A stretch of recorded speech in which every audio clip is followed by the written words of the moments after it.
This is Jason Verney's podcast. I am Jason Verney.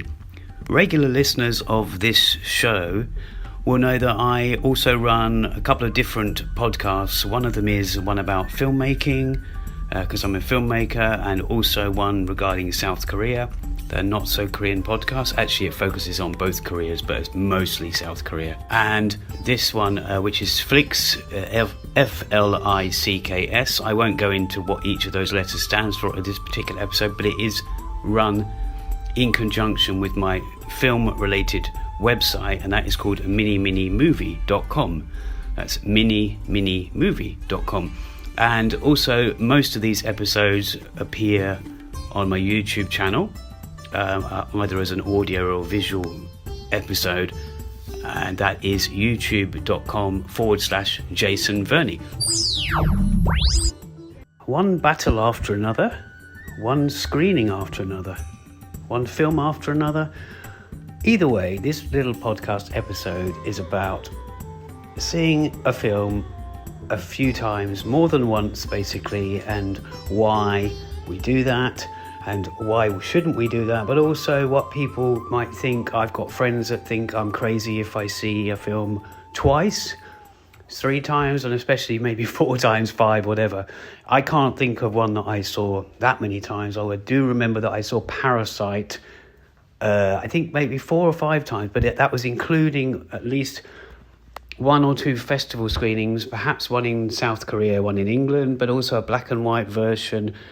And also, it was partly because of my passion for Korean cinema. I knew that in the UK, we don't get the chance to see Korean films on the big screen that often. And I just had to see it, because once it's gone, it's gone.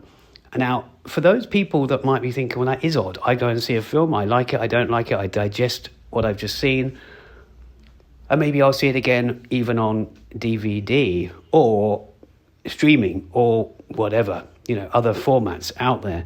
The thing is, that's where the comparison lies. Because if you remember when you're a child, especially with myself and my siblings, I remember watching films, and we still fondly remember those films. We watched them more than once. We watched them again and again and again. They're like even TV, children's TV series, but I'm talking about films.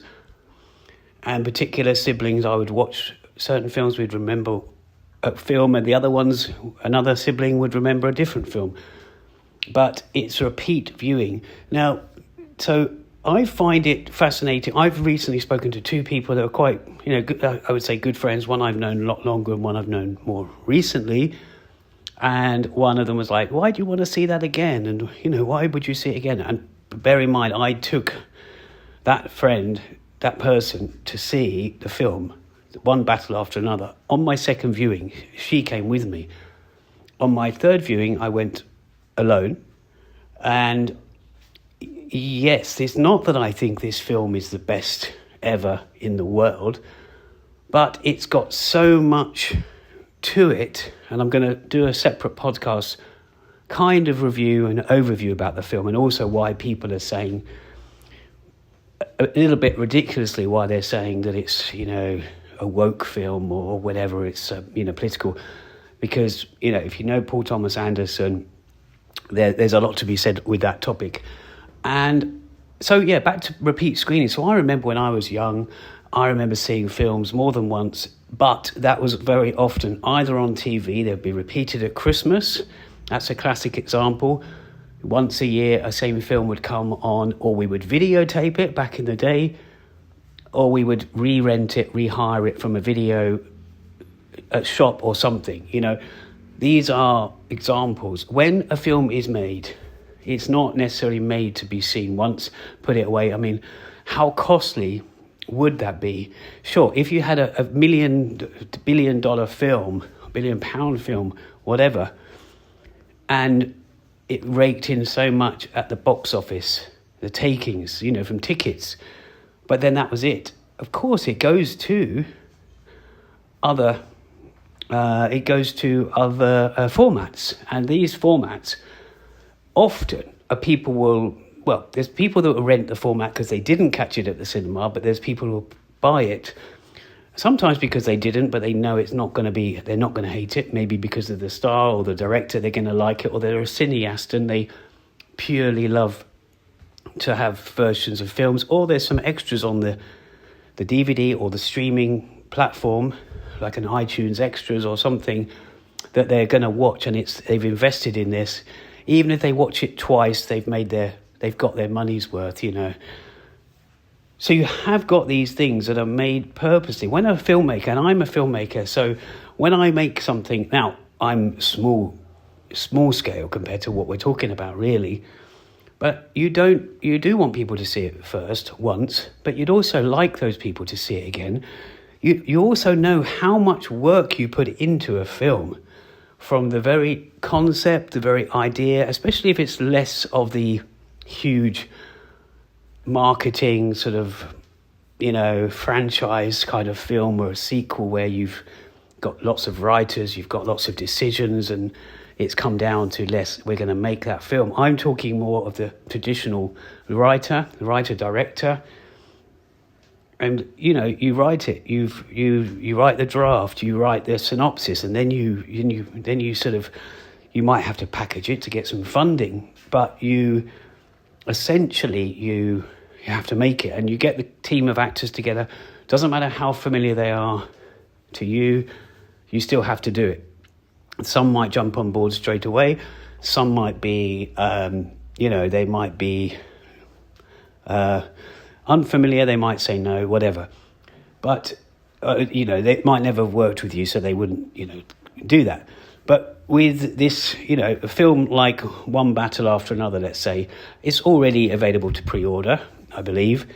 And what people probably some people don't understand, as I say, I've spoken to 2 friends recently, and one person couldn't believe that I did that, but the other person could believe because they've seen the film more than once in the cinema. And it's those words in the cinema. There is a lot of things that a filmmaker puts into a film. It could simply be the color palette. It could simply be, the acting that's in the lens. It's positioned in such a way that you want people to see the whole screen. You want them to see the whole background, perhaps, of the actors.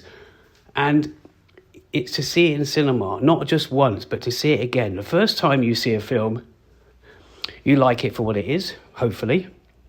Or you dislike it and you go back in and you might like it, not, dislike it. And I would say if you dislike a film the first time around, sometimes that is the mood that you're in. It could be a genuinely not very good film, but again, it's subjective. But you could come out, and I've been to see a film before, and it's the time of day, it's my mood, it's what's on my mind. I come out and maybe something's been hyped up and I don't really want to see it, or I do end up seeing it, and then it's kind of definitely not what it's, I've already gone in negatively.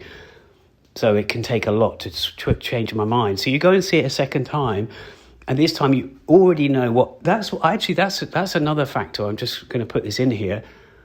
I sometimes go to see a film when I'm not in the mood to take something new on, when it's a complex film or something, even a foreign film, but I've seen it, I know what happens. I don't have to focus on the subtitles again. I've done that all once. I'm just enjoying it for what it is. I know the whole story arc because I've seen it once. So seeing a second time, you go in and you're just kind of numb to all that, but you still love it for what it is. You haven't got to think, what's happening next? Or, a twist, perhaps. It's coming. That's, yes, of course, that's less thrilling if you know what's coming and it comes. So, these things of seeing something multiple times there's so many different reasons people do that. I also remember, I've been to see films and the quality of the screen has let it down. And that's a whole topic for a whole new episode, a whole other episode. But there's cinemas, especially chain cinemas, wherever you are in the world, it can let you down. The projector, the dark screen, for example, that when you see a dark scene, you can barely make the characters out. And okay, you put up with it because that's the you probably think, oh, that's how the filmmaker intended it. But no, if you watch that on a digital device, how they, the colours are more vivid. You're meant to make out the more, the outline of the characters much more. They shouldn't be blacked out like they are, so to speak. They're kind of shadowy almost, and that's not right. So that's the other thing. I think when I saw Parasite, for example, I think I'd seen it on a beautiful screen somewhere, maybe in a festival, maybe seen the trailer online, something. Of course, then you've seen a trailer and you go and see the exact same clip as part of the film, and you think, wow, that's not as brightly prominent as it should be. So the first screening can let you down in that way, in a technical way, due to the cinema, not because of the filmmaker. So you go and see it again, it's much better, it's more crystal clear. And I remember also when I went to see Everything Everywhere All at Once, and I think the first time I saw it, everyone was laughing around me. I thought, it's quite funny, it's okay. But that put me off, maybe because they were kind of bigging it up as I was sitting there. But there's nothing wrong with that. That's communal film watching. But I went to see it again on my own, and I thought, this is really good. So there's lots of things to take into account. There's mental, the mental sort of awareness of what's, going on around you, whether it's an empty cinema, a full cinema. I've just seen, as I say, one battle after another. And it's my third time witnessing it on a big screen. And this time I think the colour of the cinema, the actual screen, was less than good, or less than what it should be. And so I thought, I'm not quite enjoying this, but I was enjoying the film. It's just as because the colours weren't as vivid as they should be. I was kind of thinking, and it's not about the film being vivid colour, as in kind of trippy or kind of about that. It's just things weren't, the outline and the, And I noticed there was maybe there was no laughs in that screening, because there is a few laughs in the film. I would say. I was laughing to myself, but I'd also seen it before, and I probably perhaps wasn't the only one in there, who had seen it already. It wasn't a packed screening, so these things all are to be taken into account. And as I say, as a filmmaker, when you make a film, there's so much work that goes involved. You would be pretty maybe upset if someone only ever saw that once in their lifetime. There's nothing wrong with that either, but it's kind of, I know from my point of view, that all this stuff that goes into it, and especially with this film, which I'm going to save for another episode, as I say, as a kind of review, overview, sort of moany thing, but also praising it. It's hypnotic in places. Even with his films, they kind of climb, they're epic in certain ways, and there's certain scenes you want to see just because of that.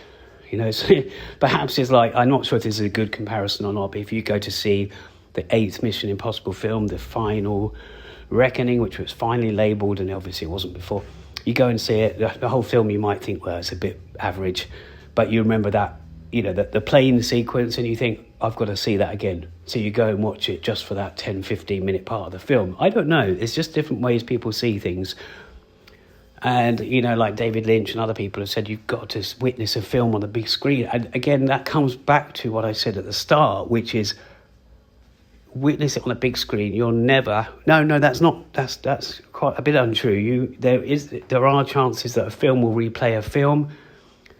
Maybe at Oscar season, they'll replay the nominees. And also, of course, if it's a good cinema and an independent kind of cinema... they'll either be independent or not, but they'll have these classics, what they would eventually become classics. Even 5 years down the line, it could be a classic. Even a year down the line, people might call it that, but they'll program these screenings. But what if they never do? What if you move and you're never near a cinema again? So I think this is a big thing. If I know that I'm only going to see this film, one battle after another, we're talking about films in general, but relating to that film, I know that the next time I see it will most likely be on a TV setup that I've got where I'm living, or on a laptop, and that's it. You're not going to get that same thing. First of all, you've got to put something I don't do enough, and I should do when I'm watching a film, whether I've seen it before or not. Actually, I should put my earphones in, because a lot of the noises get lost in the room. I'm talking laptop here more than TV. Things get lost. You've got to get that. You've got to get that sound, how things are meant to be heard from left to right speaker or whatever. And it's something I'm trying to do more often now when I rewatch something or watch it for the first time. And I recently watched A Quiet Place. I bought the trilogy of the Quiet Place films, and I think I'd seen all three of them. But again, they're quite quiet films. The clue's in the title. So there are bits that you want to be noisy. You want to hear what's going on or being said. And I remember also The Lady in the Water, which is an M. Night Shyamalan film. I can never say his name properly. And again, I'm not saying that's a great film. I'm not saying it's a bad film. I'm just saying I admire that he's always trying new films, irrespective of the studios. He's always trying to find a way to fund the film, get the film funded, get the film made. And I admire that. So I watched it. But there's so many quiet scenes that it was getting lost. Bear in mind where I am. I'm currently in Asia. I've got a fan going and all kinds of things like that, or aircon or something. Things get lost. So you kind of need to put your earphones in for that. But I'm drifting off the topic here. Repeat viewings are essential. And I remember a significant part of my life. I remember seeing, E.T., so we're talking 1982. I wasn't a Star Wars person. I'd missed trips to the cinema. We didn't live in a town, but we didn't live far from the town. And I remember seeing E.T., not the first film. I remember seeing Popeye before that, the Robin Williams version. Probably a couple more films as well. But when E.T., as I was growing up, I wanted to see it again. And then I couldn't see it, obviously, for a while. And then it was on. There was all this news about, Spielberg was going to release it, but only put it out for rental. He didn't want people to own it. That might not be the full reasons, but he wanted it to be rental only, not sell through, not so you could own it. Maybe that's because of the experience. Again, renting it is like going to the cinema. It's a viewing, that's over. Sure, there was other reasons, of course, but there was something in that. So I remember finding out maybe a couple of years later, probably I think 5 years later, I remember I was working in a town and it was finally announced it was going to be released. So I bought it for an ex-rental version, which you could buy. Maybe they weren't going to put it for sell through, but they were going to, people that rent videos sell them off. So I thought, they're going to sell them off. It was £30 UK money. So it's £30. That's a lot of money, especially back then. And I'd heard they weren't going to release it. And then a year or so later, they did. But it doesn't matter. I still bought it, and it was, I didn't regret it. But it was the only way I was going to see it again, or at least to own it, to see it more than once. So we come back to that thing where you can own it, you can rent it, but for double that money, perhaps, you can buy it, and you can see it 2 or 3 times, and you've easily got your money's worth. So, cinema repeat reviewings, I think, is something. If I think something's great, if I think it, I quite liked it, I'd like to see it again. And it's just something that I've become used to. And I don't do it that often. There aren't too many films. I think I saw Moonlight twice when that came out. There's probably a load more films. I've seen classics that have been replayed in the cinema. Haven't seen it. Maybe I've seen it. That's another reason. Maybe you see it first on the TV, on a small screen, and then your local independent cinema or a cinema has a 20th anniversary or something. They release it, and you witness it how it should be seen. There's remasters and all that kind of stuff. But I love to see a film. Whether it can be a comedy, you laugh again. That's always good for you, obviously. It can be a thought-provoking film. It can just be a well-shot film. And, for example, with One Battle After Another, there was so much. It's the characters, the music, the mixture of comedy with sort of suspense, I suppose, or drama. And it's just, I didn't want it to leave the cinemas. I was actually surprised. I just went away from here in Chiang Mai, Thailand. And I went to Korea, had my own film screening over in, of course, I notice stuff when I see my own film multiple times in a cinema or at a festival. I notice things that I need to correct or I could do differently. And I came back and it was this One Battle After Another was still playing here. So I thought, I've got to see it a third time. And I literally saw it the day after I arrived. I saw it after the Korean film No Other Choice, because although I was in Korea, ironically, I didn't have time to see that film in Korea. So I saw two films. You know, we got like a two hour, 20-minute film, Korean film, followed by, and the good thing is if you see the film that you already know as a second film, then you kind of, once you've got that first film, you know, you've worked it all out, you can then watch it and you know what's happening. That's the great thing about a second screening. But this is a second screening in a double bill, that's what I mean. So you kind of put your feet up. If you can stay awake for another 3 hours to watch another film. I've also seen 3 or 4, I think I've even seen 5 different films in a day before. Maybe, yeah, probably not more than that, but either due to a festival or literally, you know, I wanted to immerse myself in a cinema, was showing a lot of films, and, you know, it just ticked all the boxes that way. So, yeah, it's I'm just going to sort of close this off really with just that when you see a film a second time, it's not crazy. It's what the filmmakers would love you to do. And even, of course, the big producers and the big financiers and all that, they want you to, because it's money. But also the people that make the film, the people that craft the film, the people whose names in the credits that you walked out, perhaps you walked out during the credits the first time. That's another thing. You might have to, you might go with a friend to see a film.